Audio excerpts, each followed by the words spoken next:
شدیم.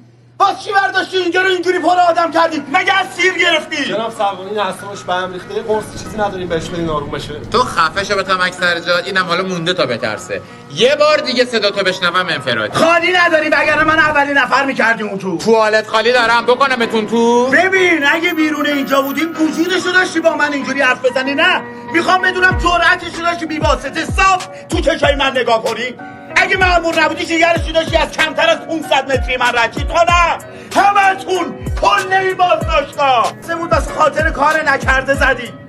حالا بچرخه ببینه کجا میگیرم میبندم میزنمه. که نوش جونت خوردی اونم دستش درد نکنه زده.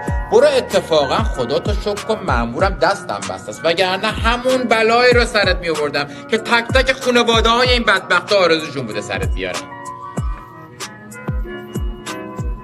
محصول کار شماست اینم لای اینا لاته.